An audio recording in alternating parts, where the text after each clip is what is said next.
वैसे तो नारद जी बहुत बड़े संत हैं।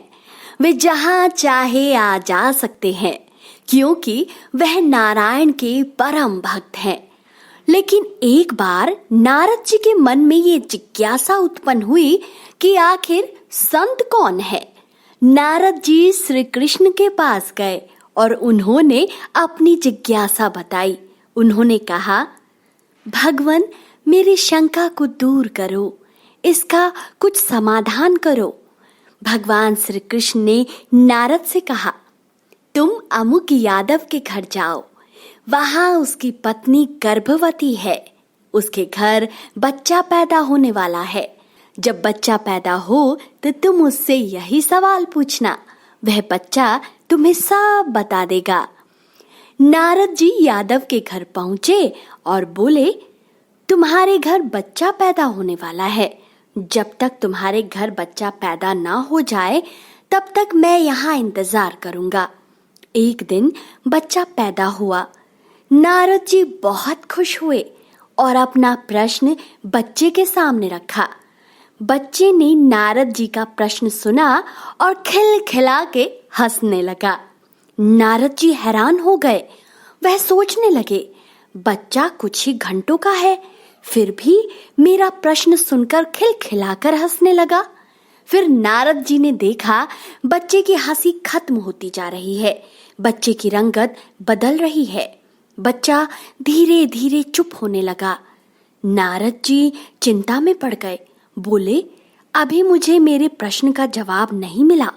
बच्चे ने कहा कि फलाना ब्राह्मण के घर बछड़े का जन्म होने वाला है, वही बछड़ा आपके प्रश्न का जवाब देगा।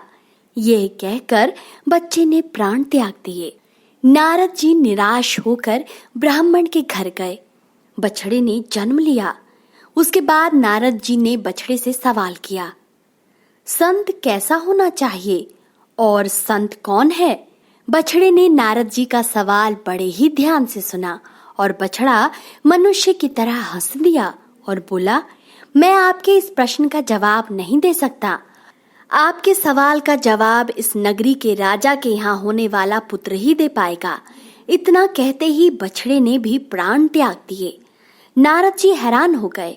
वह मन में सोचने लगे, यादव के बच्चे ने मेरे प्रश्न का उत्तर नहीं दिया, ब्राह्मण की गाय ने भी मेरे प्रश्न का उत्तर नहीं दिया। भला अब राजा का पुत्र मेरे प्रश्न का उत्तर क्या देगा? अगर वह भी मर गया तो मेरे प्रश्न का उत्तर कौन देगा? नारद राजा के घर गए। वहां सच में बच्चा होने वाला था। नारद जी वहीं रुक गए। राजा के घर पुत्र पैदा हुआ। नारद जी ने फिर से वही प्रश्न उस बच्चे से किया, संत कैसा होना चाहिए? संत कौन है? यह प्रश्न राजा भी सुन रहा था। उसने सोचा, इस प्रश्न का उत्तर भला ये बच्चा क्या देगा?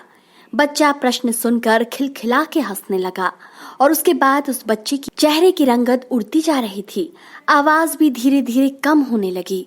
ये देखकर नारद और राजा डर गए कि कहीं बच्चा मर तो नहीं रहा। नारद जी ने बच्चे से कहा, तुम्हारी आवाज कम हो रही है, तुम्हारे चेहरे की रंगत जा रही है, तुम मेरे प्रश्न का उत्तर क्यों नहीं देते? बच्चे ने कहा, नारद जी, संत ऐसा होना चाहिए जैसे आप हैं, निर्मल और निश्चल, जिसके दर्शन मात्र से देह के छूटते ही मोक्ष मिल जाए, जिसे देखते ही पाप मिट जाए, दुनिया बदल जाए, नरक से स्वर्ग मिल जाए, जन्म जन्म के बंधन छूट जाए, दुनिया बदल जाए, बैकुंठ मिल जाए। आपके दर्शन मात्र से ही मैं मृत्यु लोक से स्वर्ग लोक जा रहा हूँ।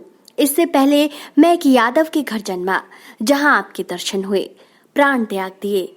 फिर मैं बछड़े के रूप में जन्म लिया। आपके दर्शन हुए, उस योनि से मेरी समाप्ति हो गई। अब आपके दर्शन से ही मैं इस मृत्यु लोक से अलविदा लेकर बैकुंठ जा रहा हूँ। मेरे जितने भी जन्म हुए आपके दर्शन से सब छूट गए और मुक्ति मिल गई। नए जन्म लिए तो आपके दर्शन से मोक्ष प्राप्त हो रहा है। जन्म मरण के चक्कर से मुक्त हो रहा हूँ। संत ऐसा ही होना चाहिए जैसे आप। दोस्तों, कैसी लगी कहानी कमेंट बॉक्स में कमेंट करके जरूर बताएं।